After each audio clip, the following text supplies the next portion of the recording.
continue digging into this major triad tension 4 quadratonic sound.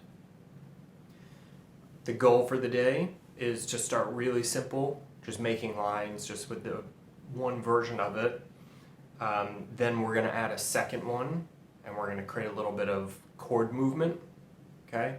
And then hopefully by the end we'll add maybe a third or fourth one, and we'll start to play over like legit changes. Gary, what's up, man? Good to see you on here.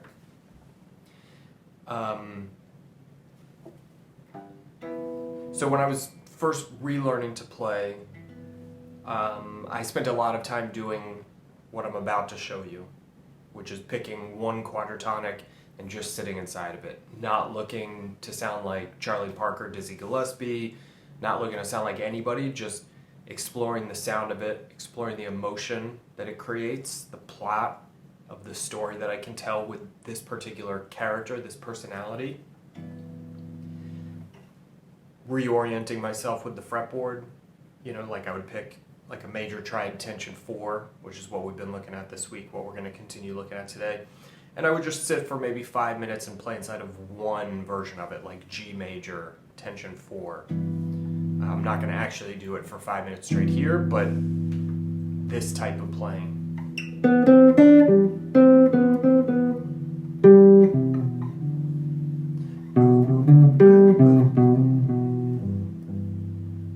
Really making sure that my ear, my eyes, my mind, my heart, my fingers, everything is in alignment with knowing where melodic do is, the G note, the root of the triad, that I could visually see it, that I know how to come home to it. Being aware of that really soft, sweet major third, the really strong fifth, and then in this case, since I'm doing tension 4, that really whiny 4 that wants to pull down.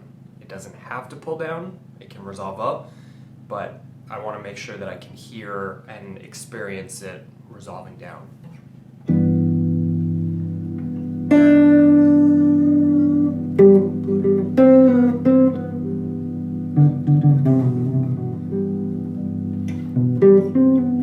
If you don't have a sustain pedal, you can do it without a sustain pedal.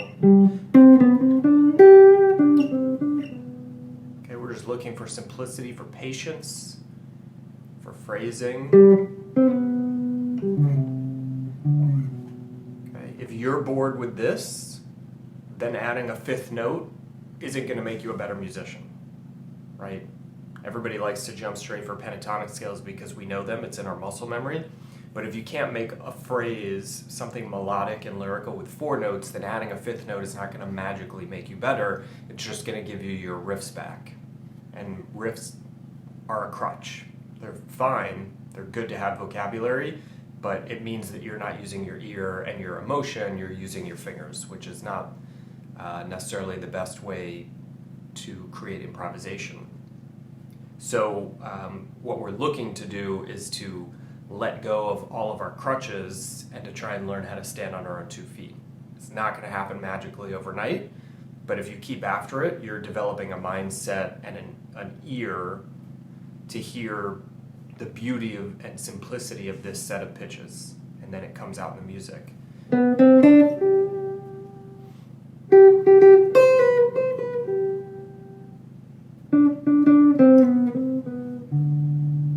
That might seem too simple to be musical, but if you understand how to use it in a progression, right, it can be very powerful.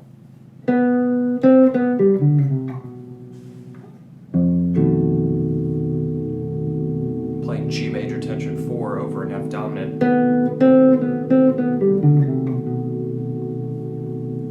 Right, that note that sounds so in.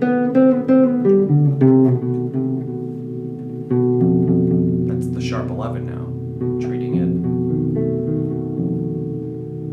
as F7. Okay, but it's really difficult to find that sound running around inside of a melodic minor scale. All the pitches are going to be present, but your mind's not going to be right. You're going to be looking for things to grab onto, and if all you ever do is practice scales, you're never going to be quite sure where those tension resolution points are. and you're never going to be sure how to avoid certain notes to bring out other notes. Okay, just temporarily avoid. We had a little conversation yesterday about avoid notes and whether or not we really need to avoid them. I'm talking about temporarily avoiding them so that we can learn to isolate and present specific colors and flavors. So I used to do this stuff a lot when I was relearning to play. One quadratonic, no tempo, no metronome, no drum tracks, no tunes, just listening, getting used to playing lines. As I started to get better and my muscle memory started to come back and I was able to play in time, then I would do very simple, like dominant tonic kind of movement. In fact, let's just jump into that. So here's, I'll set up a loop. So just be like a 1-5 loop, okay? G, D, G, D, G major, D, D dominant.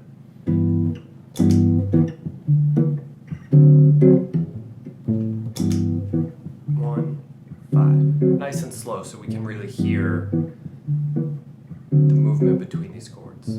I'm going to start really simple. I'm going to start with a condensed melodic progression. So this is just a G major triad, tension 4 over this whole thing. I'm not going to make the changes. I'm going to be kind of hovering up above the changes.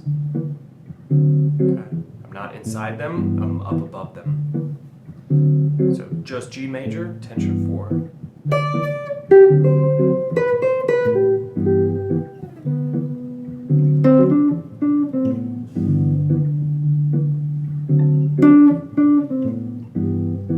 Really simple phrases, but melodic and lyrical.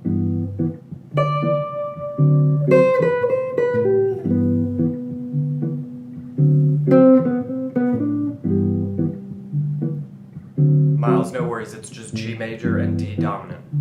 1, 5.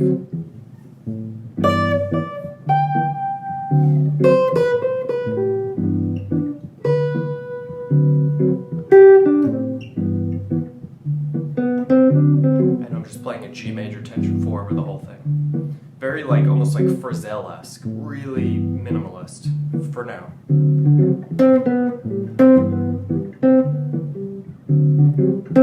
I'm effectively playing like a scalar modal kind of approach, but I'm much more constrained in my note choices. I could insert chromaticism and leading tones and unlock all 12 notes, but right now I just want to get some simple, very diatonic sounding lines happening.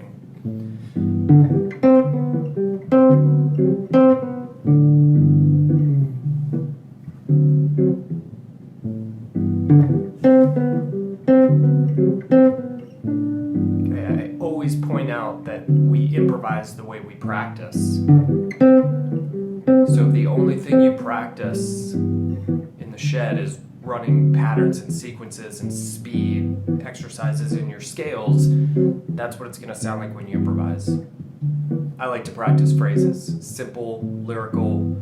You might notice that I'm using a lot of repetition, a lot of space. I didn't pre-write this riff, but I played it a minute ago, and I remember it because I practice this stuff all the time. So I can come back to it over and over, even while I'm talking to you.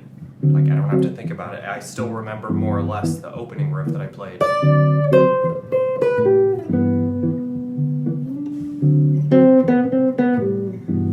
Okay, rewind the video and rewatch it. I'm pretty sure that was almost note for note the phrase I played 2 minutes ago while I'm talking to you and changing it and adding other riffs in. But it's because I practice playing simple phrases that my ear is just acquainted to this idea.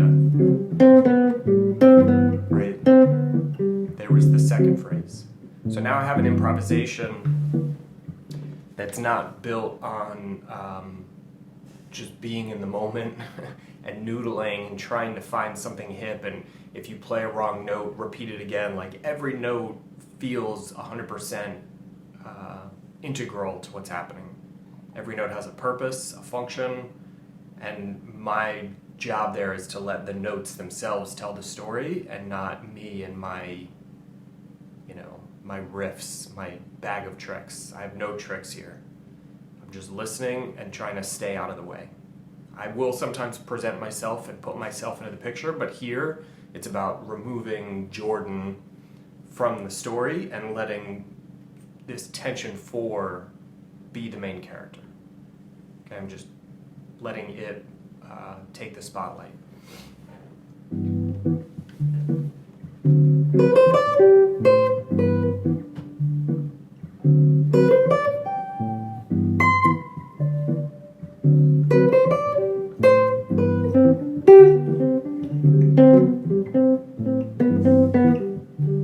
Okay, we could do this with any note, but pick one and run with it.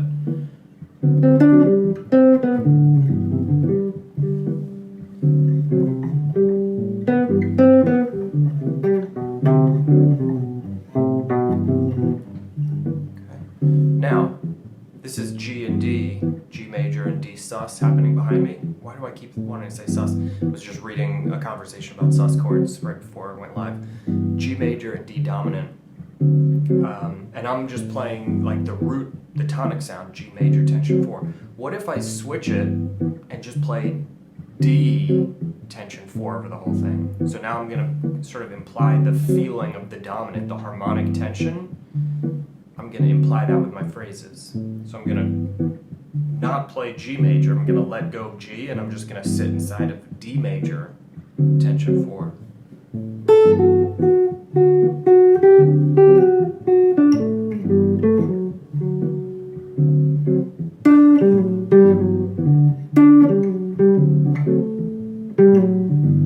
Okay, so now it feels resolved when I go to D, but it's a little bit more colorful.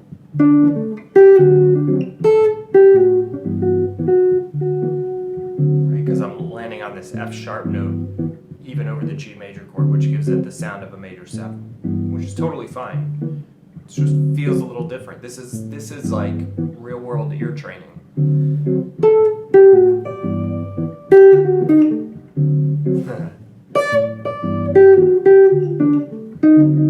I accidentally played the tension flat 2 a minute ago, which I think was last week's note. I don't know if you heard it.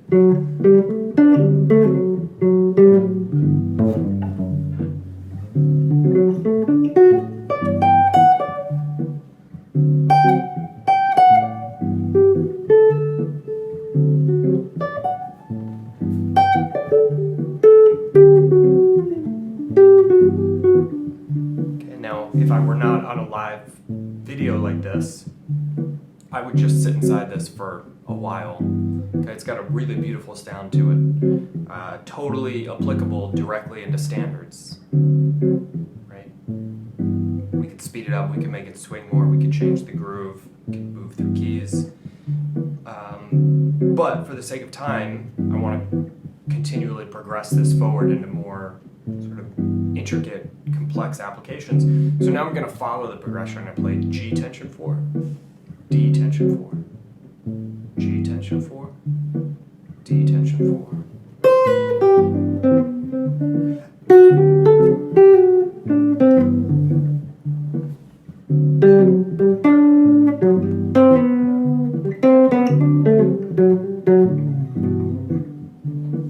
Now you don't even hear triads or arpeggios, anything. It's just, I'm not outlining the change, but I'm very strongly implying it.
Okay.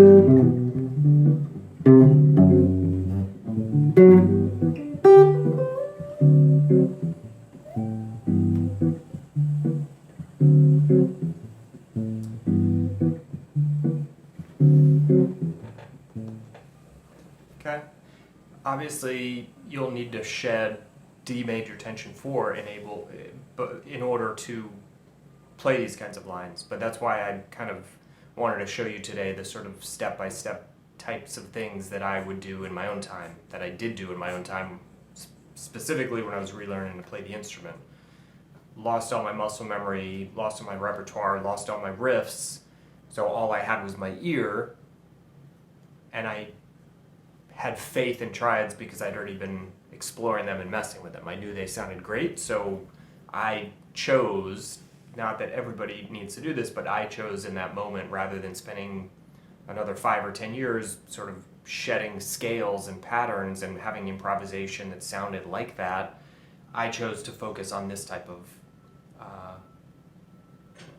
work in the shed so that I could pretty quickly start getting legitimate phrases and melodies and ideas coming out when I was improvising. That was just 1 in 5. Okay, let's expand upon that.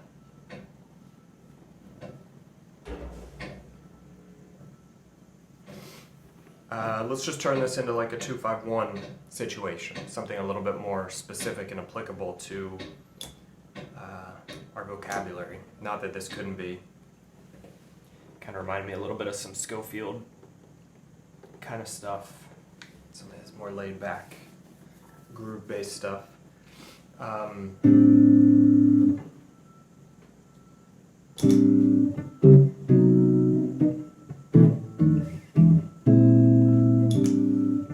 So this is 2-5-1. Let me just slow down the progression and show it to you. A minor. Okay, there's an 11 on top. This is D13 flat 9. It's a B major triad over C. And then instead of resolving to the 1, I resolve to B minor, okay, which is effectively an inversion of it. But it lets the C note resolve down a half step, which actually happens to be diatonic in this key. That's the tension 4 resolving down to the 3. I didn't do that on purpose. B minor, F7, which is the tritone sub, to the 6th chord E, and then I jumped over to B flat 7, which is the tritone sub back to A. So this is effectively a 2-5-1-6.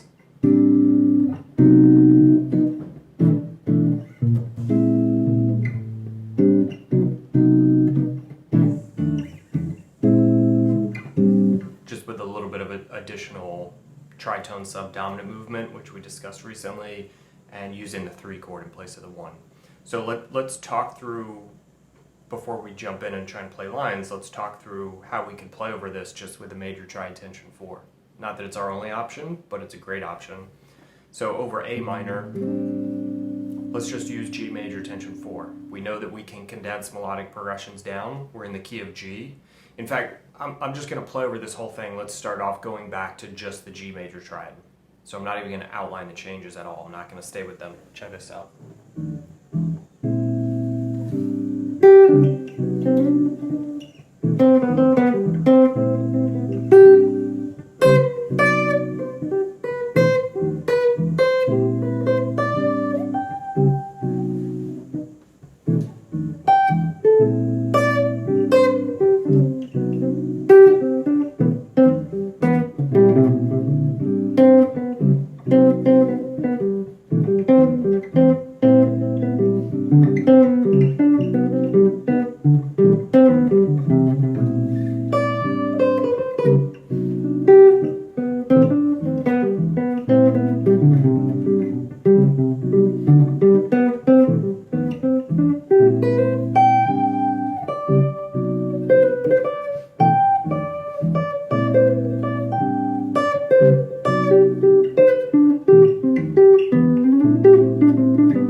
chords where, I don't know if you can hear it, there's a few chords where it kind of rubs, where this melody, this melodic structure rubs against them because they are containing different pitches. So I'm not really following the proper chord scales, but I don't really care that much. This D13 flat 9 has an E flat note in it. It's a pretty strange note to be playing D notes against. Right, the melody had the D note, the chord had the E flat note. Same with the F7, E7, B flat 7. Like, there's going to be some funky moments, but as long as the chords are moving with a sense of authority, and as long as the melody is moving with a sense of authority, and as long as they're reconnecting at certain moments, they can kind of swim and dance with each other, right? It's like two dolphins moving through the water together. Sometimes one of them's going to jump up out of the water, and one's going to be under the water, and one's going to be above the water, but they're still going to kind of come back together, right? They can deviate, they can swim away from each other, they can swim back together. It still works.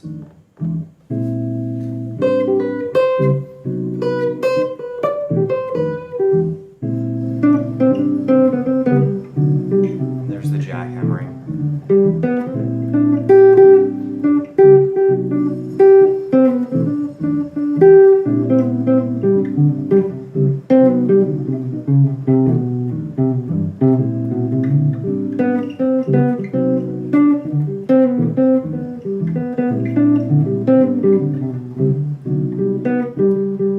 Okay, this is effectively playing a G major scale over this, but it doesn't sound like I'm just noodling inside of a scale. It gives it a little bit more melodic direction.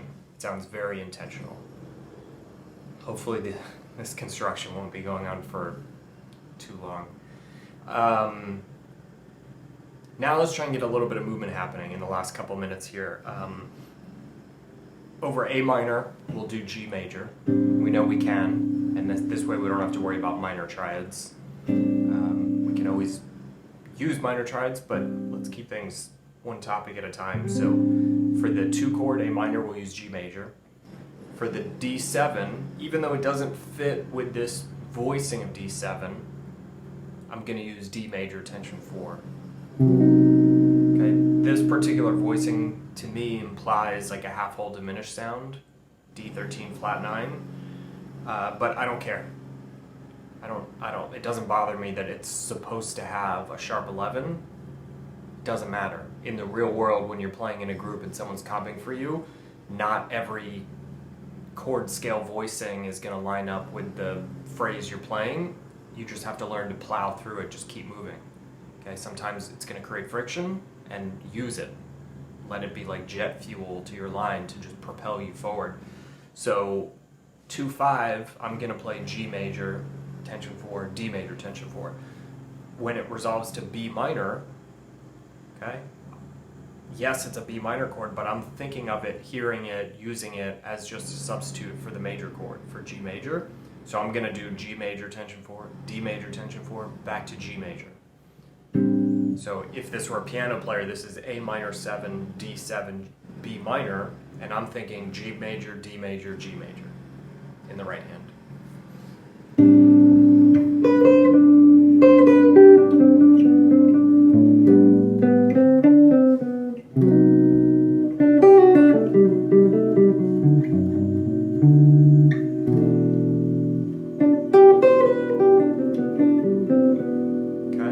Now there was a few dominants that I moved through.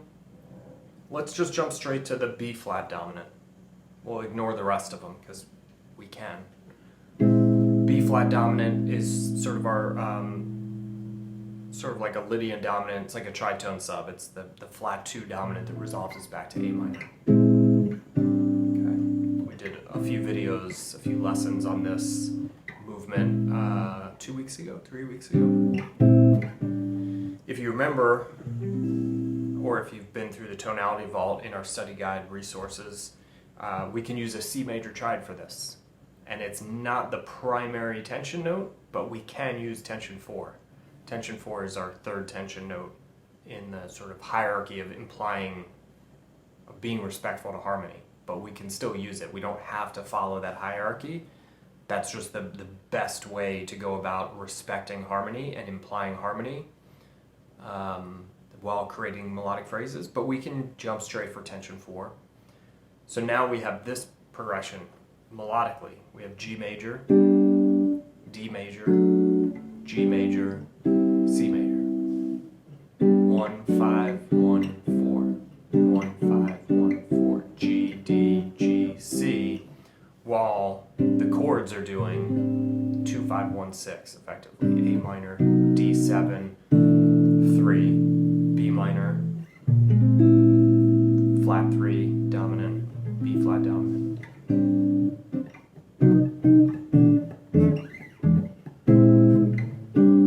My brain's going to be thinking G major tension 4, D major tension 4, G major tension 4, C major tension 4. Let's see if I can keep up with this. Get some lines happening.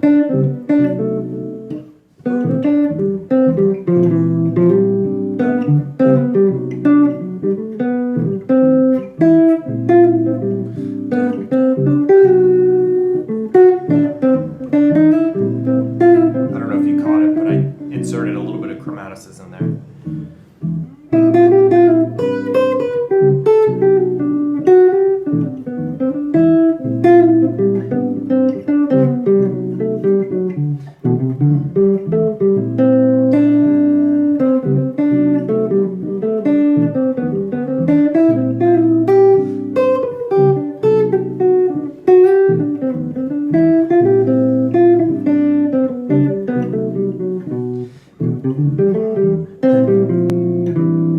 It's so interesting.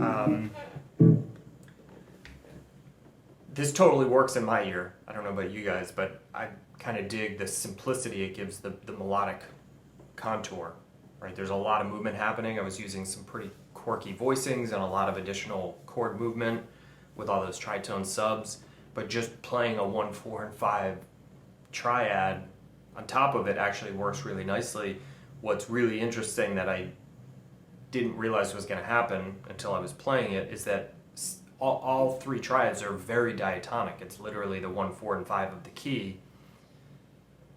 But when I go to the C major, that tension 4 is not diatonic. I'm playing an F note where everything else is basically in the key of G major. So that F note, that tension note, works beautifully because it's implying a chord tone of B flat dominant. It's the 5th of the B flat dominant, and it's the flat 9 of the E7, right? So whether I'm thinking about it as a 6th chord or the tritone sub of it, it's diatonic to that chord, but it does very briefly push us out of the G major key signature. F natural instead of F sharp.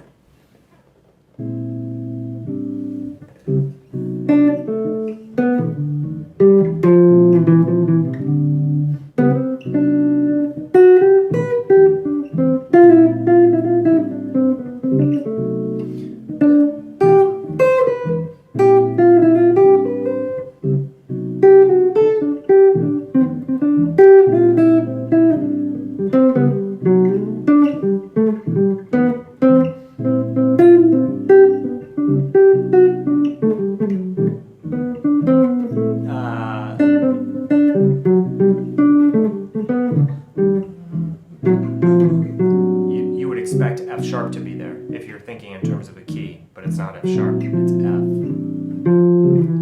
The hardest part about that is that it wants to pull down to E, and I'm trying to avoid that note when I go back to G because it's not part of this quadratonic.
This is as much a game about ear training and phrasing and repetition and simplicity as it is about actual improvisation and sort of knowing what note to play next. This type of practicing it always reminds me of this Stravinsky quote: "That which diminishes constraint diminishes strength." I'll say that one again. That which diminishes constraint, that which diminishes constraint diminishes strength. It's a great quote. Tattoo it on the back of your eyelids. Turn it into a mantra. That which diminishes constraint diminishes strength. Stravinsky said that. He was talking arguably about composition, right, where you get to go back and edit things. Improvisation, in its truest sense, is composition in real time. So that idea applies equally true to improvisation as it does to composition. The more freedom you give yourself, the weaker you are. Like if you can just do anything at any moment, then no matter what you do, it's going to be weaker than if you gave yourself one thing and learned to be strong within it. Okay? Same reason why professional bodybuilders don't just go into the gym and work on whatever they feel like. They go in with a specific muscle or group of muscles and they say, this is what I'm going to work on for the next 2 hours and nothing else. And they just hit away at it over and over and over from every different perspective they can think. It's not that different from what I'm talking about doing. This tension 4 is a particular musical muscle. Right? We only have 9 quadratonics that exist with a major key, major triad. So I'm just picking one of those 9 and saying, this is the one I'm going to work on today. Right? In the study group, in the courses that we have, I kind of go through all of them and sort of play each one. And then in the Lines for Life course, we kind of talked about using very specific ones. I get even more specific with you guys in there about like, this is the primary tension. This is the one that you really should sit with the most. And the reason being that it's the most respectful to the harmony. So it helps us really imply harmony very strongly, whereas this tension 4 doesn't really imply harmony. It's a great tension note and it's totally available to us, but it's not the primary tension note, right? Usually I would be talking about like, let's add the tension 2 or the tension flat 2, or if we're using upper structure triads, we might get some funky tension notes. But tension 4 is still there for us. Okay, it's a great way to create momentum in our melodic ideas and phrases and to just get things moving. And this is exactly how I would practice things and still do, but how I spent a lot of my practice time when I was relearning to play, because it just cuts through all the nonsense, all the mess. Nothing here is contradictory or contradicts the traditional theory. It's just a practical set of steps we can take to take ideas off the music theory book page and get them inside of us here. Memorizing them is great, but this is not really where music is made. Music is made in the ear and in the heart, with the mind there to provide some background material, okay, some direction and some human intellect. I'm not a big advocate that you shouldn't be thinking at all. I just think we should be very careful what we think about. Hope this makes sense. Drop questions in the comments, and tomorrow we will be doing how chords move. So we'll get in and we'll talk about some kind of comping harmonic thing. Not sure what yet, but drop questions and thoughts in the comments, and I'll try and hit you guys back with some responses. Miles, thanks for the weekly archive. Very helpful. Yeah, no worries. I wasn't expecting this daily thing to kind of head in the direction it went in, but this is why I love the idea. Even what we're doing here is a form of constraint turns into strength. Like, I decided to constrain myself to just going live for 20 or 30 minutes every day, and I didn't realize where it was going to take me. Like, I just thought I would be going live for a little bit, and then that led to like, oh, well, maybe I should archive this. Oh, well, people are going to want the PDFs for each one of these in the future, and I don't know how to organize that. Oh, well, we have, people in the study group who are paying members and they're not on Facebook, so they can't watch these, and that's not really fair to them.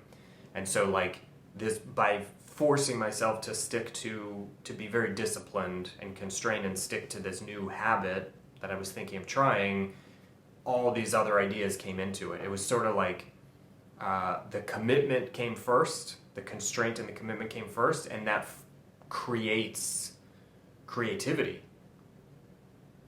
Right? I think people get the arts wrong. I think we all assume that we have to be very creative, and then we get really good at something, and then as we get better, then we can commit to different projects. But very often it's just diving in head first with no idea of where it's going to go, but just being committed to it. And then it forces isn't maybe the right word. It spawns creative thought and contour and direction.